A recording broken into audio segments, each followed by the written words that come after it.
Sahabat Verbum Domini yang terkasih, selamat berjumpa kembali. Sebelum memasuki renungan kita pada kesempatan hari ini, marilah terlebih dahulu kita mendengarkan sabda Tuhan. Inilah Injil Yesus Kristus menurut Markus. Sekali peristiwa, datanglah orang-orang Farisi dan bersoal jawab dengan Yesus. Untuk mencobai dia, mereka meminta daripadanya suatu tanda dari surga. Maka mengeluhlah Yesus dalam hati dan berkata, "Mengapa angkatan ini meminta tanda? Aku berkata kepadamu, sungguh kepada angkatan ini sekali-kali tidak akan diberikan tanda." Lalu Yesus meninggalkan mereka. Ia naik ke perahu dan bertolak ke seberang. Demikianlah sabda Tuhan. Terpujilah Kristus. Para sahabat Verbum Domini yang terkasih, dalam bacaan Injil yang barusan kita dengar menampilkan kejadian yang lumayan menarik. Terdapat ketegangan yang cukup menonjol antara kaum Farisi dan Yesus. Hal ini dikarenakan popularitas Yesus di tanah Galilea dan pengaruhnya dalam mengajar. Terjadi berbagai kontroversi akibat ketidaknyamanan kaum agamawan. Kedudukan mereka terancam karena kebanyakan sorotan sabda Yesus mengarah pada tindakan kemunafikan mereka. Kita melihat mengapa Yesus diuji. Apakah karena ketenaran atau popularitas, kuasa, atau rahasia lain yang tidak dilihat oleh kaum Farisi, bahkan para murid sendiri? Hal pertama, popularitas. Yesus tidak mencari popularitas. Ini hal pertama yang harus kita ketahui bersama. Sebaliknya, tujuan dan kesetiaan pada rencana Allah jauh lebih penting. Namun fakta menunjukkan hal lain, dan itu yang diterima oleh para saksi.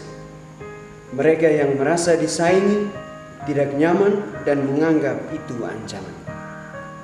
Benar adanya bahwa kewibawaan Yesus dalam mewartakan sabda Tuhan sungguh mengesankan. Semua yang Yesus lakukan membawanya hingga menduduki tata popularitas. Hal kedua adalah kekuasaan. Selain sebagai predikat, hal kuasa melekat pada Tuhan.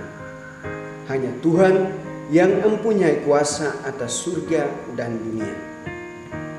Dalam merana legal, kuasa Yesus perlu dipertanyakan, seperti yang sering digugat oleh kaum Farisi. Namun kuasa ilahi yang mengatasi kuasa dunia ada pada Yesus. Hal ini yang tidak diperhitungkan oleh kaum Farisi meskipun mereka menyadarinya. Hal ketiga adalah rahasia lainnya.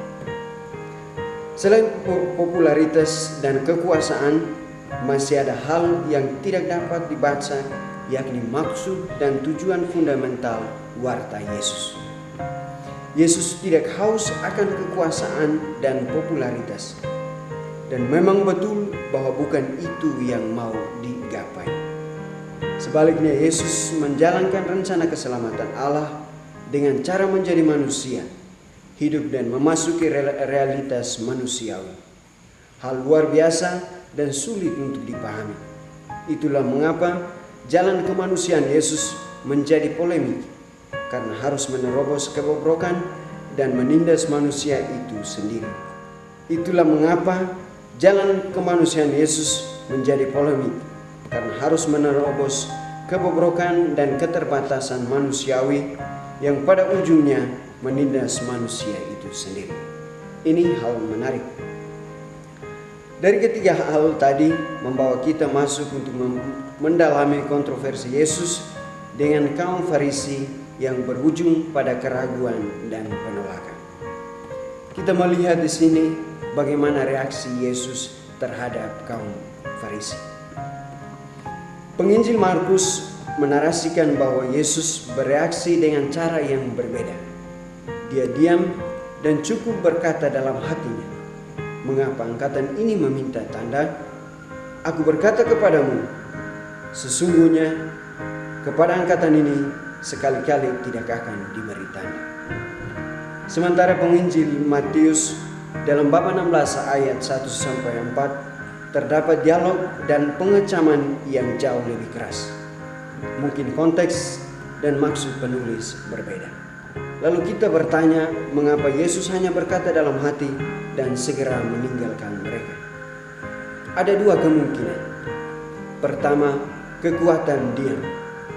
Yesus tidak berkata lebih lanjut dan memperumit persoalan. Sebaliknya, dia membiarkan mereka memahami sendiri dalam keraguan mereka.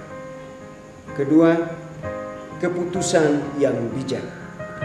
Kita bisa membaca bahwa dengan diam dan pergi menjauh, itu keputusan orang-orang bijak demi menjaga situasi.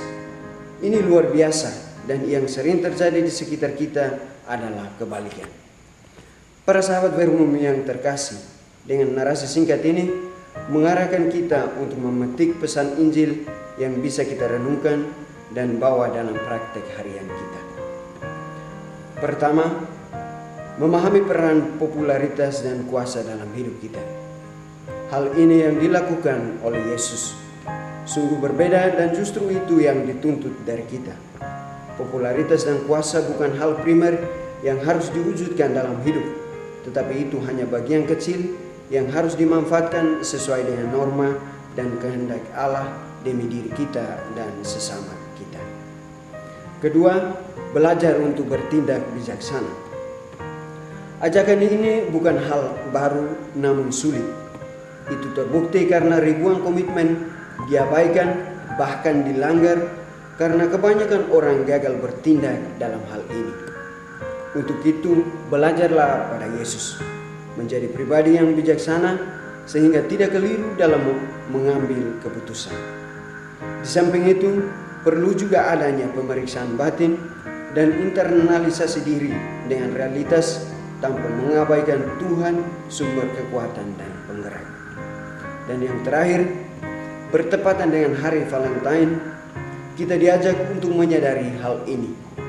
Sering kita persoalkan kata cinta karena kita keliru dalam memahami dan gagal dalam eksekusi. Mengapa demikian? Karena sering orang hanya sampai pada titik aku memberi supaya diberi, alias cinta bersyarat. Dan itu yang ditunjukkan oleh kaum Farisi. Jika kita juga demikian, tidak ada perbedaan.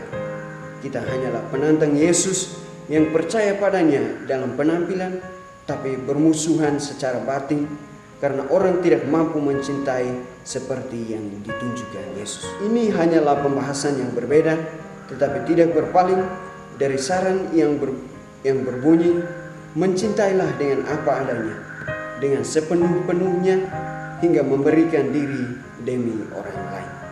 Tetapi itu jugalah yang dituntut. Jika itu berat, percayalah semua akan baik-baik saja jika kita tetap bersarang padanya. Semoga Tuhan memberkati kita sekalian. Selamat Hari Valentine. Tuhan memberkati.